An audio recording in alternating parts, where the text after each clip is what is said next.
What is up, everybody? We are back with another edition of the Severe MMA podcast. My name is Sean Sheehan, and we're not the only thing that's back because PFL is back for the 2025 season. I'm going to be here every single week with previews and reviews of all the shows starting from next week. But this week, I just want to give you kind of an overview, let you know of the first round matchups, giving you my little bits of thoughts, I suppose, on the new format, the new season, and maybe just the PFL in general.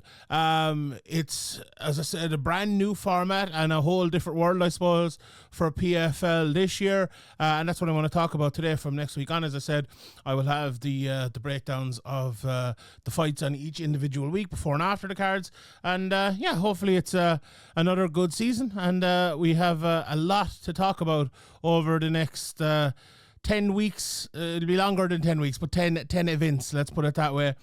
So we'll have at least 21, maybe more shows to come for you for PFL in 2025. So let's do it. Let's get into it. Let's talk about the new format. A lot of people clamored for this format, looked for this format, wanted this format, and they've gotten it.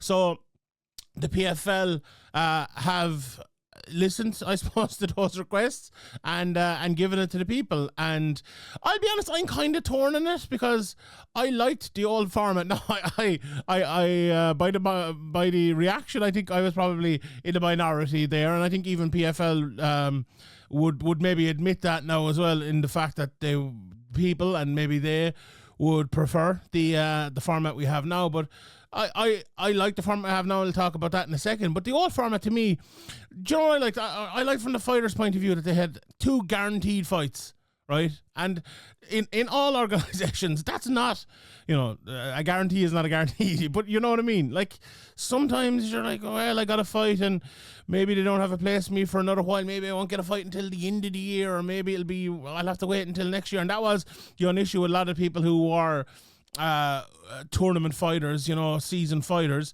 that they would be waiting until the next time if they were knocked out after 2, or let's say they got an injury maybe after 1 as well.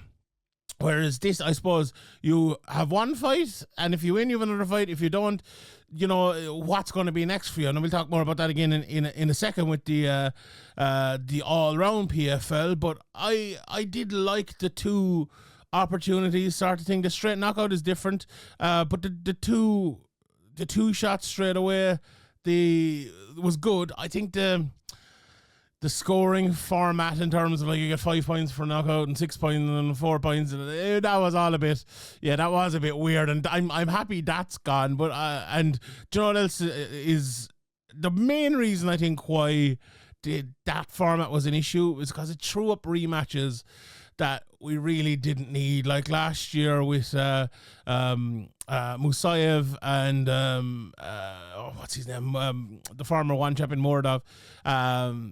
We just saw that beatdown in the previous fight, and because he had a win previous, it ended up being a rematch, and then there were some first round rematches as well. It brought too many unintended consequences. I think the format was good.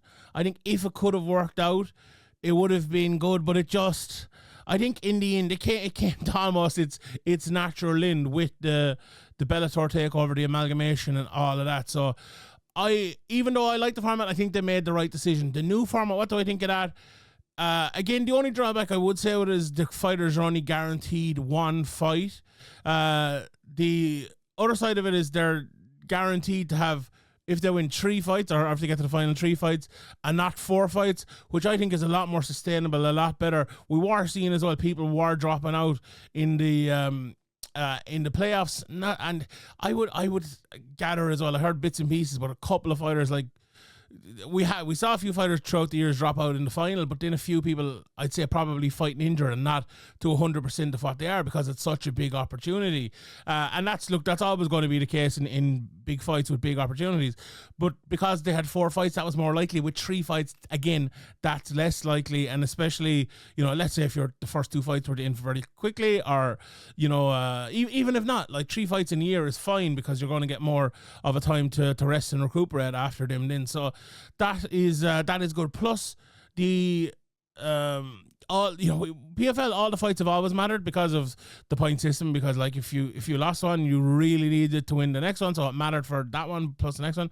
But this one, it's winner takes all. You you have to win to advance. If you don't win, you're not advancing. So that I wonder, and like all the stuff around this is like, will the fans tune in? Will people watch it?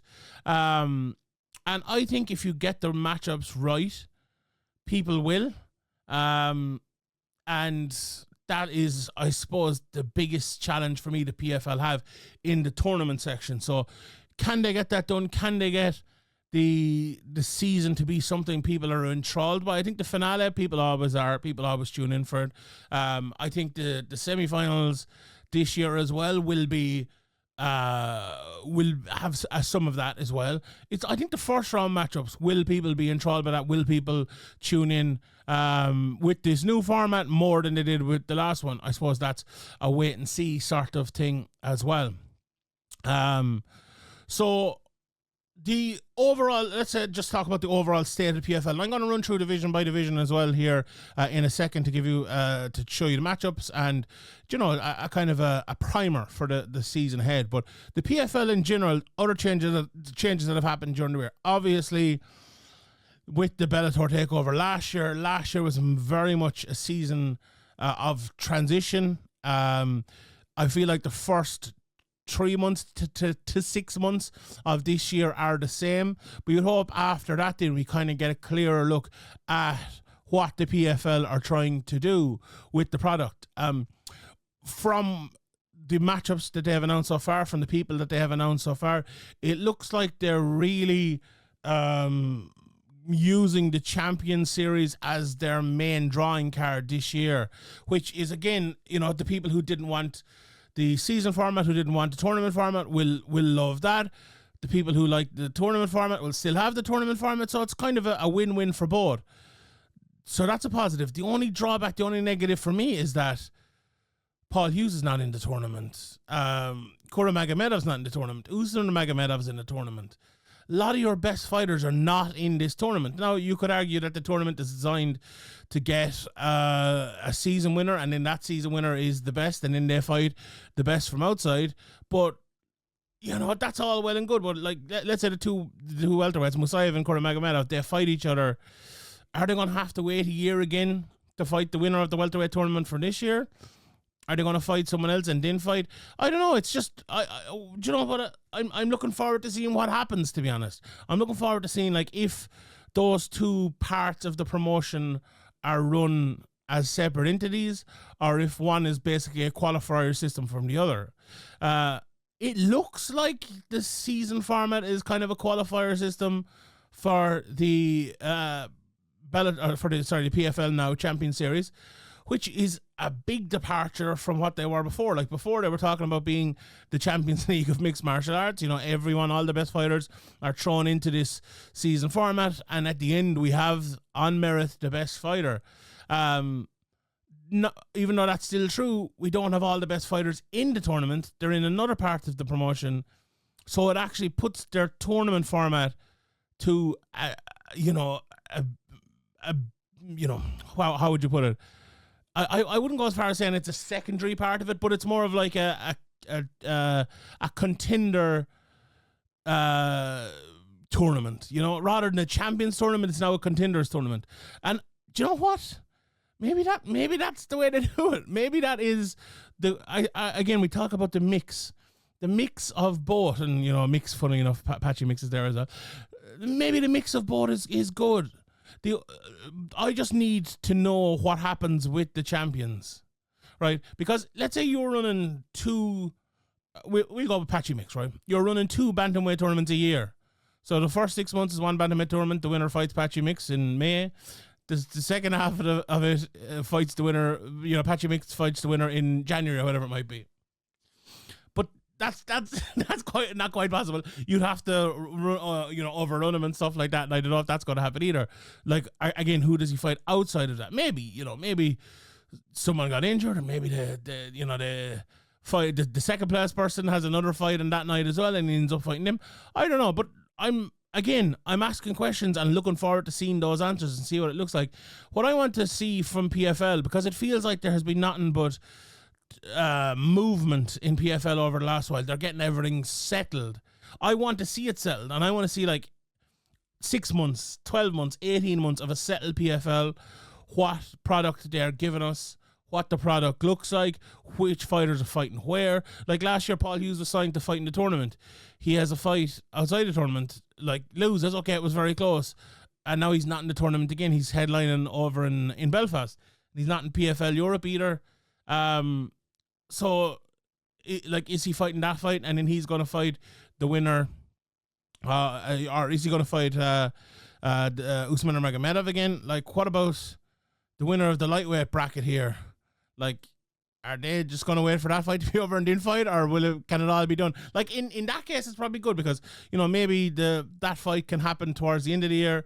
The winner of this happens in November, December, and then they fight in February or March type of thing.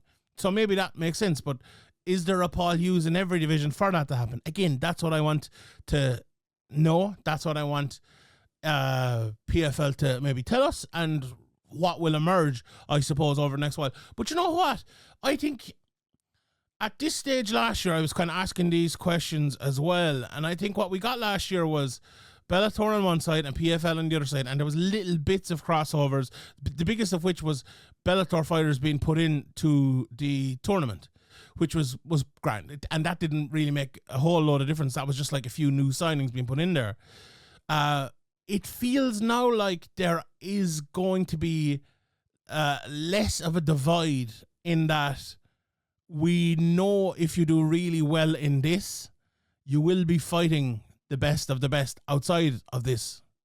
So if that turns out to be, it could really be, it could work. It could work. Like, but to see it is what we need.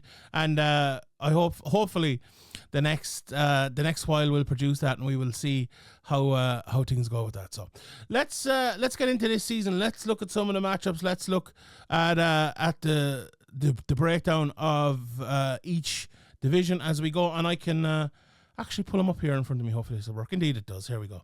Right, so let's start off with the women's flyweight division. Obviously this year, no 135-pound women or 115-pound women or anything like that. So the matchups in the first round, as you can see here, Talia Santos against Juliana Velasquez, Kana Wanatabe versus Jenna Bishop, Liz Carmouche versus Ilira Joanna, and then Elora Dana against Diana Avskarova. So I like the matchmaking. I mentioned this at the start of the podcast here. The matchmaking at the start of this is significantly better, I think, than it was last year. And the best example, I think, comes in this division, because Talia Santos versus Juliana Velasquez makes a whole lot of sense. And Liz Carmouche versus Ilira Joanna makes a whole lot of sense. But if you were to make Liz Carmouche versus Juliana Velasquez, it wouldn't make sense. If you were to put Liz Carmouche versus Juliana Velasquez on the same side of the bracket, it would also make no sense, because they fought each other, 3 times, and Liz Carmouche has won each and every single time. So if they were anywhere near each other, it would make no sense. But I think both deserve to be in the bracket. Now, if both go on and both go 2-0 and they get to the final and then they have to fight again, I think that makes a lot of sense, because Velasquez has fought her way there. Carmouche is still there. And at that stage, Velasquez would deserve another shot. And I think Carmouche would acknowledge that she has earned that other shot. So I think that makes a whole lot of sense. I think this is a massive year for a couple of people throughout the year. But for Talia Santos, right? She's fighting Juliana Velasquez, as I mentioned. I'll pull up here again. And the fact that Dakota Ditcheva is not in this season, and Liz Carmouche is getting on a little bit now.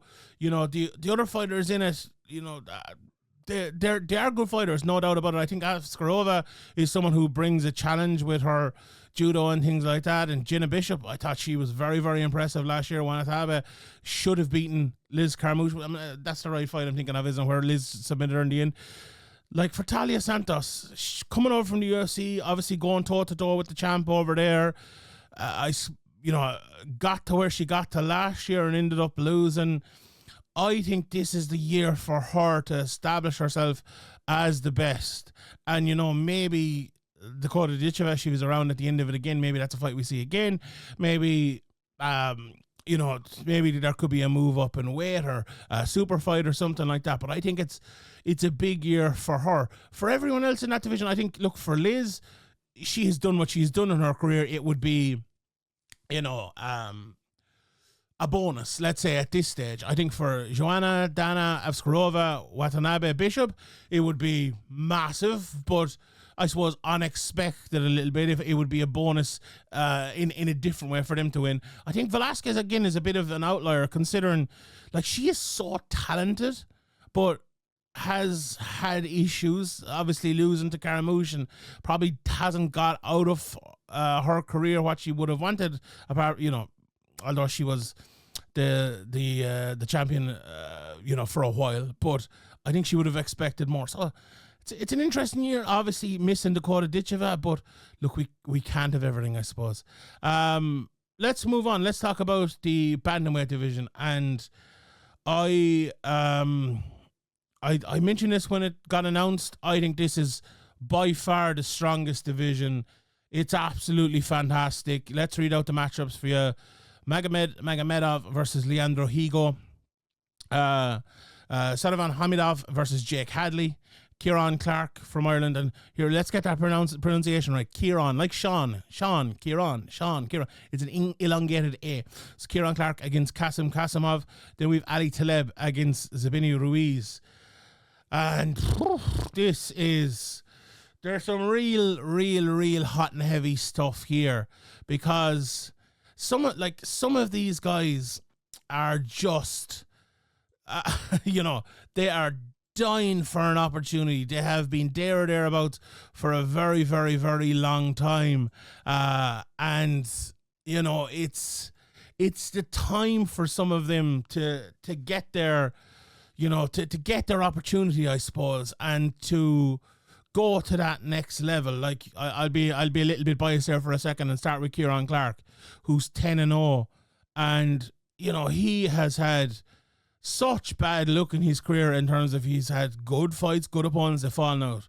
Next event, good fight, good opponent, fallen out. And he ended up fighting a load of lads on short notice who ended up being like tough enough matchups, but he got through every single one of them. As I said, 10-0. Like, he fought Rafael Hudson on short notice. He fought Leandro Siniz. Siniz, took him to a decision. He fought Thomas Grunwald. And if anyone knows him, doesn't know him, I've talked about him many times in this podcast, because he keeps coming up fighting lads either on short notice or has fought lads that have gone on to do other things. This guy is a real genuine article. Darius Maffey as well. You almost have to look back earlier in Kieran Clark's career for the Jordan Martin, John and Dye type of fights that were actually more of a challenge. Like, every single one of his fights has been in Bellator so far, and he's just been looking for that opportunity. And I think, like, the further Kieran Clark has got in his career as well, he's gotten a lot of, 3 finishes in his last 5 fights after a few decisions earlier in his career. He's really, really, really gone to the next level. And a guy as well who has a big amateur career. He fought Magomedov as an amateur. He fought Tobias Arilla as an amateur, and Nathan Kelly, his teammate as well, and many others. James Sheehan, the Cage Warriors champion, Jack Maguire, loads of people. So it's really time for the opportunity for Kieran Clark. He's fighting Kasim Kasimov, 15-1. His only loss came back in 2019. He's been in Bellator now for a few fights, and he's beaten Josh Hill, and gone to a few decisions. But when they come out of that Abdulmanap Nurmagomedov school, they're going to be good. They're going to be unbelievable on the ground. So that's a very, very interesting matchup. Some of the other lads out of there, like, again, Hamidov, 16-0 at 27 years of age, has gotten 3 fights in Bellator now, but the opponents haven't, I suppose, been the strongest, and this will be the biggest test for his career against Jake Hadley, who came over from the UFC. He beat Kaelan Loughran, who had a very good win last weekend as well, and ended up losing his last UFC fight. But I've been watching Jake Hadley since the Cage Warriors days, and this guy's a real talent, like really, really talented. And he can run it against these guys, not a problem. There's no doubt about that. look, it goes unsaid about Magomedov. His wrestling is unbelievable. Leandro Higo been around for a long time. It's going to be an interesting matchup. Like, you'd have to favour Magomedov, but Leandro Higo has beaten a lot of guys who you probably wouldn't favour him to beat. So very, very interesting there. But a guy, I must say, maybe I don't know if he's going to be an underdog pick of the year, but Ali Taleb, like, I couldn't speak highly enough about Ali Taleb. He was in the European bracket, ended up losing to Karshed Kakarov. Then went over to BFL Mina, won that with ease. And this guy is an absolute beast, just a beast among beasts. And I think he will give fits to a lot of guys here. He's fighting Zabazinho Ruiz, who has had a few fights in PFL before he fought on one of the playoff cards. A guy who stays... a guy who would, I suppose, love to stay active. I was just about to say he's only had one fight since 2022 and 2 fights since 2021. But like, he's been in there again with some good guys as well. But this is a big uptake in class here. So that is that's the bantamweight division. I think very, very interesting to see who comes out of that. Like, I think some of the divisions there's you could predict them. Maybe this division, I don't think so. So let's move over and talk about the featherweight division, which you could argue is right up there as well as one of the best divisions that they have. The matchups: Jesus Pinedo against Adam Borix, Gabriel Braga against Yves Landu, Mavlid Habuledov versus Jeremy Kennedy, and then Nathan Kelly versus Kim. We'll be talking a lot about this card, this division next week. This is on the 3rd of April, so we'll have a preview for that next week. But I'm very excited by a lot of the fighters in this. Like, I think Adam Borix is one of the most talented guys around, and like, some of his performances earlier in his career were just smashing, and like, he almost got to that mountaintop, didn't quite get there, but now maybe it's his time. I think Pinedo is an interesting matchup for him. I think it's a good matchup for him, but Pinedo, again, another guy who's caused upsets in the past before. Braga and Landu, it's your technical guy versus technical guy who's a mad, a mad athlete who's going to win the Habulev against Kennedy. Like, Mavlid has been untouchable, it feels like, over the last few years, but Jeremy Kennedy is no joke, and his wrestling is so good as well. I'll be interested in Nathan Kelly against Kim. I don't know a whole lot about Kim now. I'll know more. I'll have watched some fights for him next year. I suppose he's the biggest unknown, but Nathan Kelly, coming off of that loss in the last fight, I haven't spoken to Nathan since, but he had a great start to the fight, then kind of got clipped towards the end, and the second round he just kind of couldn't get it back together and ended up losing. So it's a massive opportunity for him. It'd be interesting. As I said, must watch a bit of Kim. But if he gets past that, was to beat Kim, and he might maybe Mavlid in the next round, either Mavlid or Kennedy. By God, if he was to win that, we have an old adage over here in Ireland, and it's my beloved Limerick hurling team had it last year. They're better to beat a lad in a semi-final than a final. You don't want the best guy in the final. You want the best guy in the semi-final, because it's easier to, I don't know why, it's just easier to beat him. So I think, I'll be honest, Nathan Kelly probably has the best draw out of anyone there to win. To win. Actually, it's 500 grand now as well this year, isn't it? So not $1 million anymore. I meant to mention that as well at the start here, but you wouldn't turn your nose up there. But I think that's a good featherweight bracket as well. Now, to be honest, I think the Cheva, I would have liked to have seen her in the 125 pound bracket. Love the 135 pound bracket. Love the featherweight bracket. And let's move on and talk about the lightweight bracket, because this one is the one I'm thinking like, this, we could have had a little bit more here. I'm going to be a little bit harsh on a couple of guys here for a second. Like, do we really need Brent Primus in this? Do we really need Clay Collard in this? Like, I understand Brent did very well last year, and I'll take it back about Brent. I think he's earned his spot in here. But like, Clay has been around for a very, very long time. He's not got to that mountaintop. Is he going to get there? Like, you'd have to be doubtful on that. I would have rathered some young up and comer in there, maybe one of the guys from PFL Europe or something like that.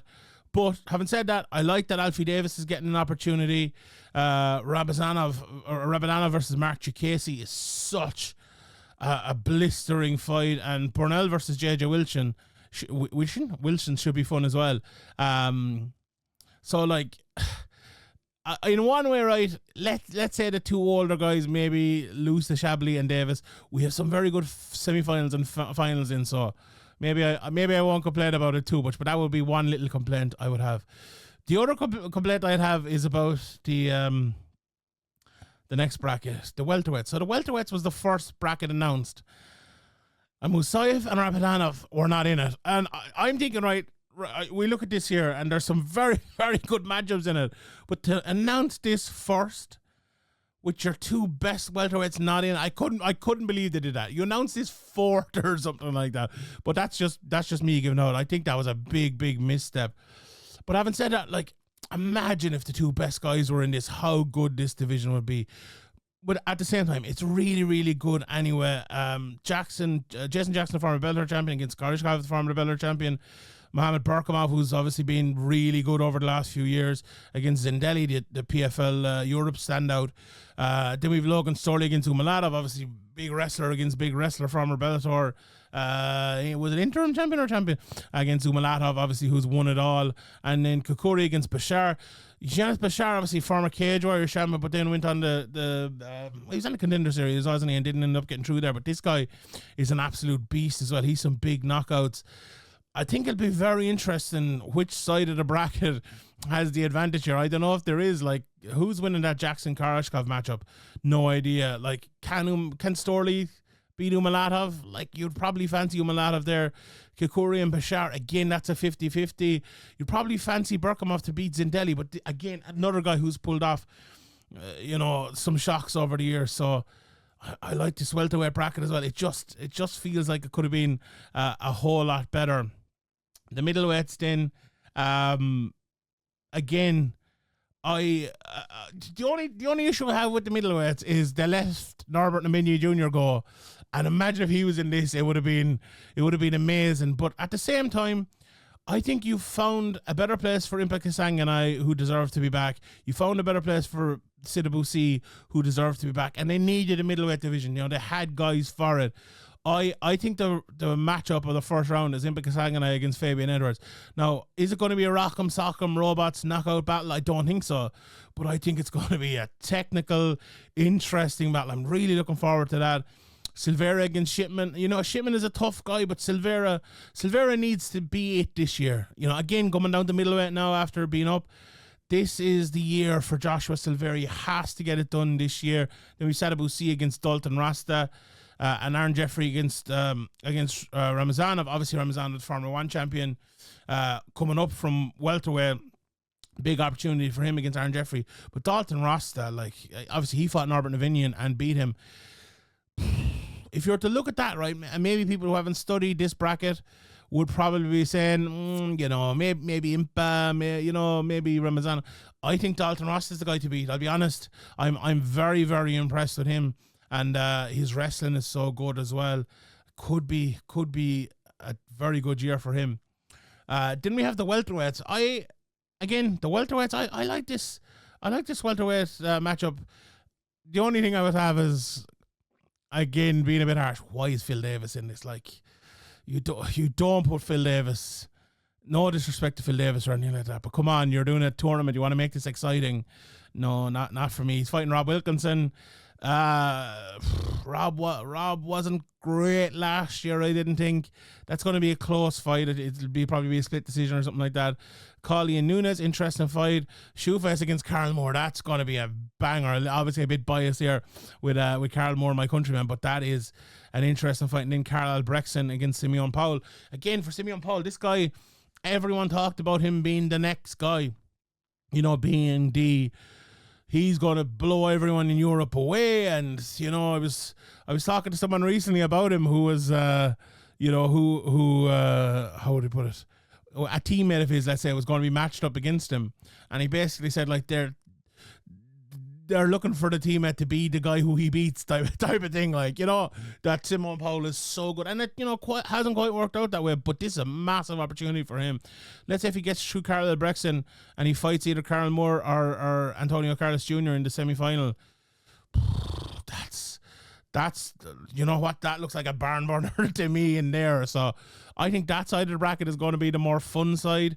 The other side might be a bit of a struggle, but in the end, who will emerge, we shall wait and we shall see. And in the heavyweight bracket, again, I have a bit of a soft spot for Sergey Bellastini. I thought he was brilliant last year. I thought he performed very, very well. Moldavsky started off obviously very well last year as well. But they have some new blood in here as well. Aslander Romanov coming over obviously from being in the UFC. He's fighting Tim Johnson. I've no problem with Tim Johnson being in this because he came in short notice last year, helped them out, deserves an opportunity. He will be a fun fight.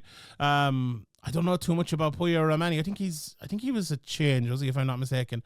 And then Abraham Babli as well, a really good young prospect. And then Linton Vassell against Popov. Popov last year came in as a guy we all thought might win it. Didn't end up doing it. But, and the heavyweights, it's very hard for any promotion to have a really interesting heavyweight bracket. But I think they've managed to put on Moldavsky against Bellastini, which is a good fight. They've managed to put Babli at the other side of the bracket. And if he was to go on a great run, I think it'd be very, very interesting. I think Bellastini will make for a couple of fun fights. So I don't have a whole lot of problem with that. So that is it in totality. Now let me just show you here over on Sherdog.com. Here are the matchups for the first round of shows. So just run you through them there pretty quickly, and you can have a read them. You can find this over on the PFL page over on Sherdog. So the thing about this, when I was reading through it, there is a whole lot of stacked cards here in these first three. Now that's maybe a little bit of a difference between the older format that, they were kind of broken up a little bit more. There might be a few weeks off between them. Now everyone is fighting straight away. Everyone's going to know they're fighting the next time straight away. And everyone knows exactly who they're fighting next time straight away as well, which is a really good thing. So I'll tell you, lads, it's time to get excited. The PFL is back. The tournament format is changed. Straight knockout, straight into the semi-finals, straight into the finals. Win or bust. And look, that's what MMA probably should be all about. So that's it for me. Thank you very much for tuning in today. We'll be here next week with a preview for the very first card, and the week after, and the week after, with review shows as well. So be prepared for all of that. My name is Sheehan for Sherdog.com, and I'll see you all next time.